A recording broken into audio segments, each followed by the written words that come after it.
Clintons fired the White House Travel Office employees, allowing their wealthy Hollywood friends to take over the lucrative travel business.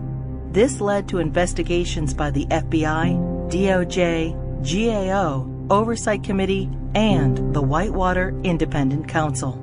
The Clintons claimed the firings were due to financial misdeeds, but the employees were cleared on all counts.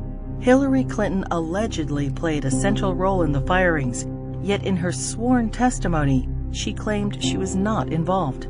The independent counsel found this to be factually inaccurate and that she made factually false statements. The Clintons were forced to remove their friends and reinstate the previous employees.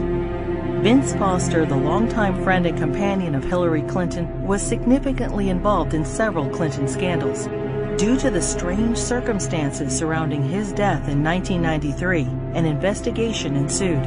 Before the police arrived, Clinton staffers illegally removed boxes of documents on Whitewater and presumably Travelgate and other sensitive issues. President Clinton put his wife in charge of the most expensive program in the country. There was a national outrage that the unelected, unqualified First Lady was going to design America's healthcare system. In a 1993 interview, Hillary Clinton admitted, "I am not an expert on healthcare. I'm not somebody who has studied it." Hillary Clinton kept the Presidential Task Force on National Healthcare Reform shrouded in such secrecy that a federal judge threatened to hold the administration in contempt. 2 years later, the healthcare plan was a 1,342-page nightmare, including gatekeepers, health alliances, purchasing cooperatives, new and higher taxes, and restrictions on choosing doctors. Physicians, hospitals, large and small businesses, insurance companies, Democrats, Republicans, and the general public rejected the program, and it failed disastrously. The General Accounting Office put a price tag of $32 million on Hillary Clinton's healthcare fiasco. For dishonesty, Hillary Clinton and others were fined $450,000. Court costs to taxpayers were $725,000. In 1996, with Hillary Care fresh in their minds, Americans voted both the Senate and the House into Republican hands for the first time in over 4 decades. In 1994, President Clinton's Attorney General Janet Reno initiated an investigation focusing on fraud accusations against the Clintons regarding their real estate venture Whitewater Development Corporation, co-owned with their friends Jim and Susan McDougal. Hillary Clinton was the central figure, and the probe revealed pervasive conflicts of interest between the Rose Law Firm, where Hillary Clinton was partner, and its client, Madison Guarantee, owned by Clinton business partner Jim McDougal. Hillary Clinton claimed billing records subpoenaed and critical to the investigation were lost. It is presumed they were stolen from Vince Foster's office the night he died. 19 months later, following the Clintons' acquittal, many of the missing records reappeared in the Clintons' residence. As they were covered with Hillary Clinton's fingerprints, she fell under suspicion of obstruction of justice. Their business partner Susan McDougal refused to testify against the Clintons, assuring they were not charged. Susan McDougal went to prison for her silence, but was pardoned by President Clinton. 15 Clinton associates were convicted of 40 federal crimes related to Whitewater. The independent counsel's report highlighted the president's abundant and calculating lies under oath, obstruction of justice, and abuse of power. During this case, many other alleged abuses were uncovered. The 4.5-year expanded investigation cost taxpayers $145 million.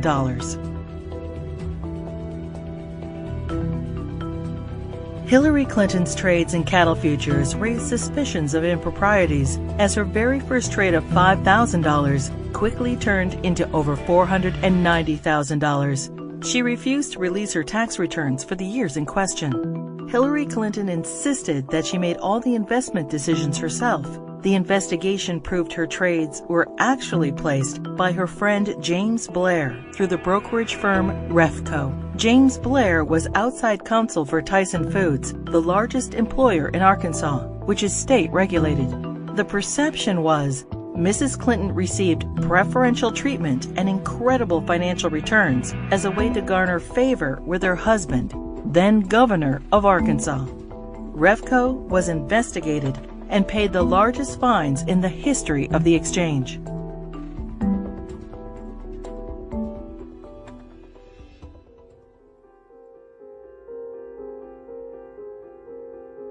The Clinton administration improperly requested and received FBI background reports on 900 Republican officials. Hillary Clinton allegedly initiated the request to add data to her enemies list, leading to 3 separate investigations in 1996. In testimony, the White House Personnel Security Director refused to name Hillary Clinton as the source of the request, and he was forced to resign. Hillary Clinton claimed she was guiltless and was called a congenital liar in the New York Times. The fund was established so individuals or companies hoping to garner favor with the president could help pay the Clintons' endless legal bills. In 1996, the Justice Department investigated campaign fundraising abuses and cover-ups by the Clintons in connection with an effort by China to influence administration policies. In violation of U.S. law, agents for the Chinese government and military funneled millions into President Clinton's re-election campaign, the Clinton Legal Defense Fund, and the DNC. The DOJ's report stated, "A pattern of events suggests a level of knowledge within the White House, including the President's and First Lady's offices, concerning the injection of foreign funds into the re-election effort." The Clintons were accused of using the IRS to harass their enemies, including Republican politicians, the White House Travel Office, the NRA, Judicial Watch, the Heritage Foundation, and other conservative organizations. A senior IRS official admitted that Clinton opponents were singled out for tax audits. Also audited were Bill Clinton's female accusers, including Jennifer Flowers, Paula Jones, Juanita Broaddrick, and Elizabeth Ward Grayson.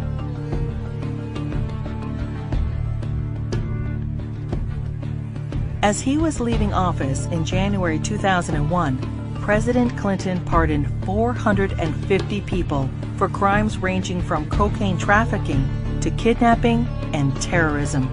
Several pardons personally benefited Hillary Clinton and were investigated for direct ties to her New York Senate bid.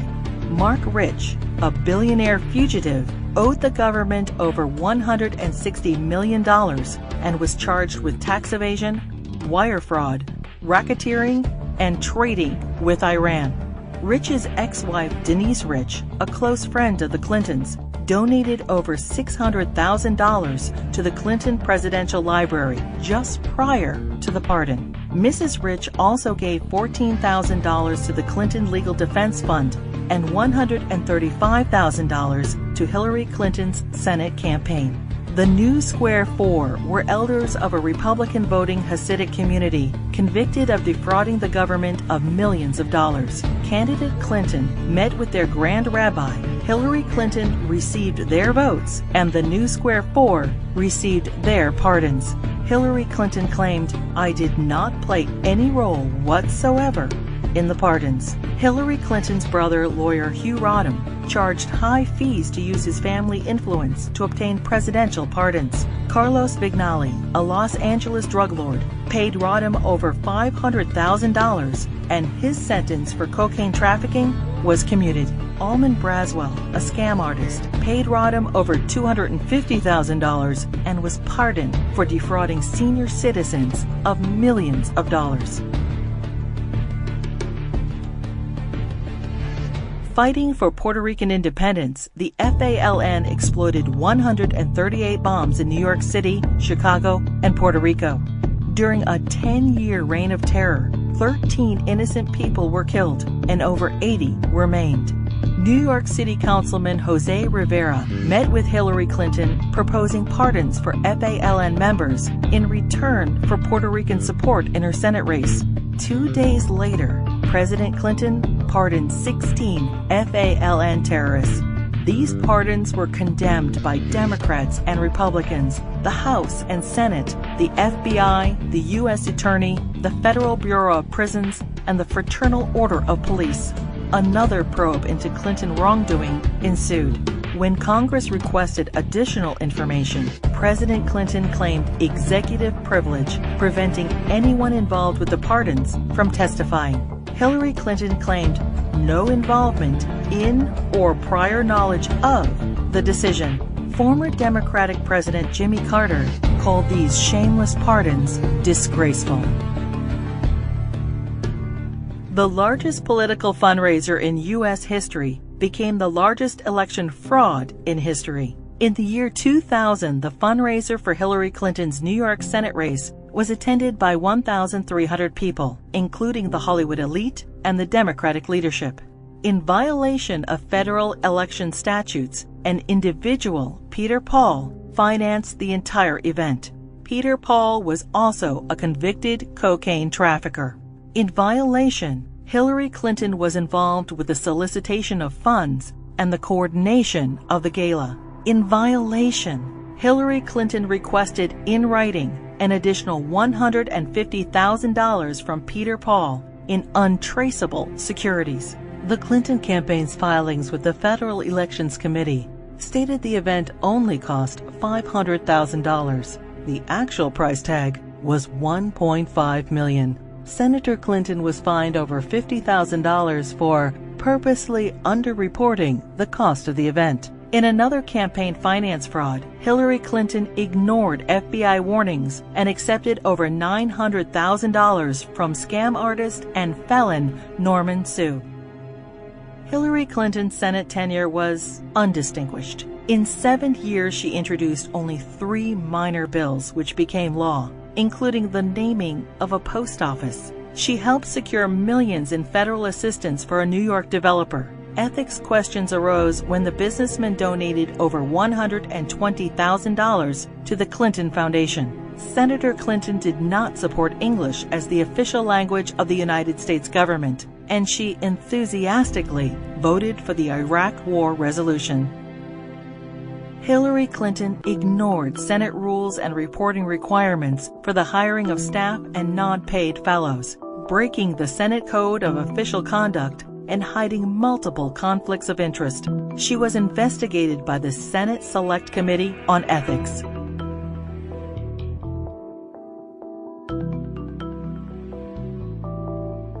Hillary Clinton's long history of campaign finance abuses continued. Jeffrey Thompson and other fundraising bundlers for her failed 2008 presidential campaign pled guilty to conspiracy and campaign finance law violations. In the primaries, Democrats nominated the little-known junior Senator Obama over the well-known, scandal-ridden Hillary Clinton.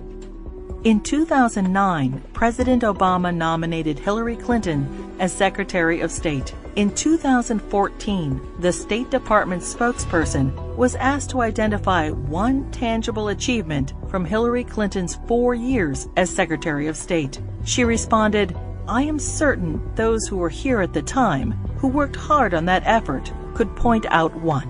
Secretary Clinton's tenure had no signature doctrine or diplomatic breakthrough. It was, however, 4 more years of scandals. The Clinton State Department wasted $80 million on a U.S. consulate in northern Afghanistan, which will never be completed. Under Clinton's name, the Foreign Service gathered details on foreign diplomats, our allies and officials of the UN, including internet usernames, email addresses, credit card numbers, fingerprints, frequent flyer account numbers, and work schedules.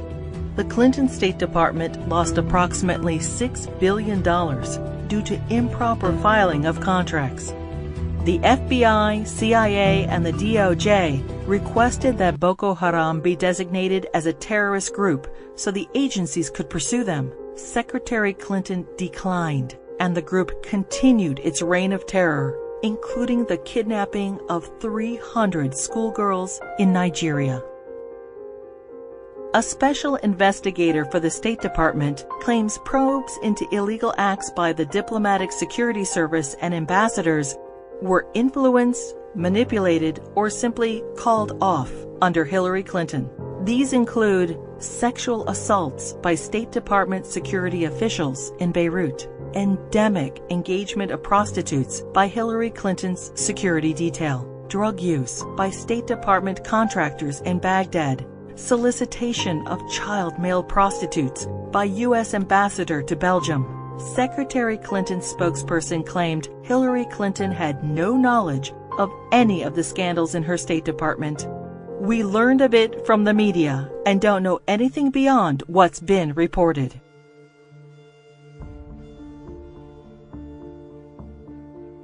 The United States mission in Benghazi, Libya, was attacked on September 11, 2012. As Hillary Clinton was Secretary of State at the time, she is at the heart of the cover-up investigation.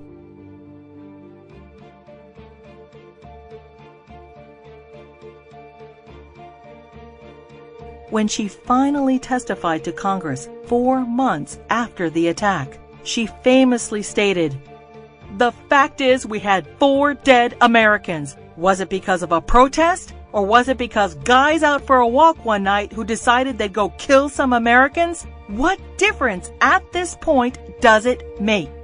Hillary Clinton testified that she submitted all documents requested by Congress. 20 months later, and only through a Freedom of Information Act request, 41 new documents were released, including changes to Ambassador Susan Rice's talking points. More documents are still being withheld.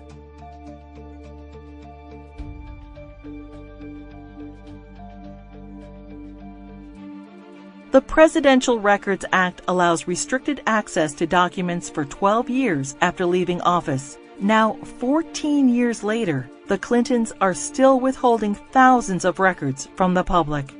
Over 300 Freedom of Information Act requests have been ignored, suggesting more damaging revelations about the Clintons.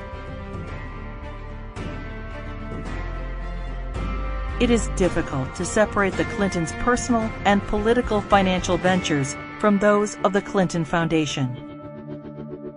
The New York Times expose on the Clinton Foundation details moral and fiscal chaos, shameless fundraising, and calls it mired in conflicts of interest. Run by old Clinton friends, it has been grossly mismanaged and, despite enormous donations, ran multi-million-dollar deficits. Already rife with conflicts of interest, the foundation's offices are now shared by the Hillary Clinton presidential campaign. Americans can give $2,300 to presidential candidates, but there are no limits on donations to foundations. Hillary Clinton cannot legally accept campaign donations from foreigners, but no restrictions apply to foundations. Secretary of State Clinton traveled to Moscow and pressed the Russian government to purchase planes from Boeing. 2 months later, contract in hand, Boeing donated $900,000 to the Clinton Foundation. The foundation's support from foreign interests hoping to influence U.S. policy is of grave concern. Foreign donations to the foundation increased by 70% when Hillary Clinton ran for president in 2008.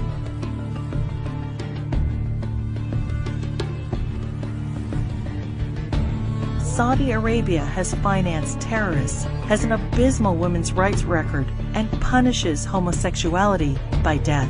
And yet, the Kingdom of Saudi Arabia is one of the largest supporters of the Clinton Foundation.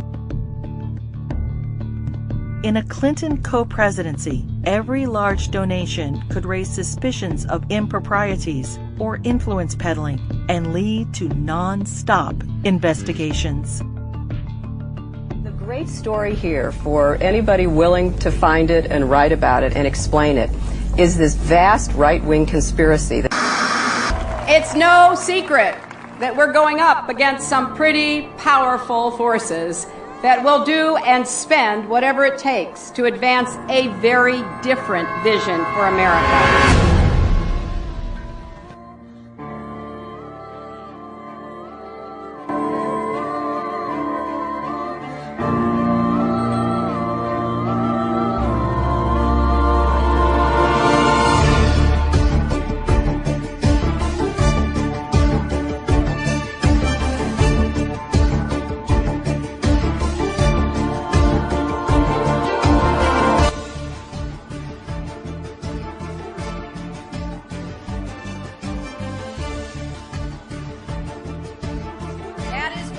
I am running for President of the United States. The people want to know Hillary. The Hillary that I knew back here in Arkansas. When she was in the Benghazi hearings, when she said, "What difference does it make? They're dead." What difference at this point does it make? That's the Hillary I know. We came, we saw, he died. Hi, Secretary Clinton. Would you sign this for me? Sure. What's your name? If you can make it out to Christopher Stevens. I think you knew him. Yeah, I'm not going to make it out to Chris Stevens. What difference does it make? Here it goes, here. Yep. Senator Clinton has extraordinary ability to obfuscate, refuse to answer questions, avoid confrontations, and up until now has been given a pass on it. A story in the New York Times talking about why Senator Clinton voted this way, because I think some people were surprised by it. And her advisor said that she voted yes because she was moving from primary mode to general election mode. Primary mode versus general election mode? How about tell the truth mode? How about we say the same thing in the primary that we say in the general election? We know that Hillary's an insecure person. Secure people don't lie. They don't lie inveterately the way she does. Hillary Clinton points to her time in the White House as a large part of her qualification for the job as president. But most of the news media has conveniently forgotten that her time as First Lady was mired in controversy. The core of the controversy is how truthful Mrs. Clinton has been in answering questions, sometimes under oath, about Whitewater and other matters. She was the First Lady to come under criminal investigation. In both Little Rock and Washington, D.C., she was plagued by numerous scandals. I finally parted company with Hillary Clinton when I saw how she was using private detectives to investigate the women who were linked to her husband. Not to change him, not to reform him, not to make him a better person, but to cow the women into silence so that he could get elected president. I do not want that woman controlling the IRS or the DEA or the NSA or the FBI or the CIA. Not in a democracy, I don't. One thing about Hillary, Bill was just a good timing guy. But Hillary, she's an animal. Hillary is the one that I promise you, she pulls the strings. She pulled them in Arkansas. She pulled them in the White House when she was there as the First Lady. And my God, if she gets to be president. Take a deep breath and relax and just, sit back, because here they come again. We're going to have to just ride through this as we have so many of these other false accusations.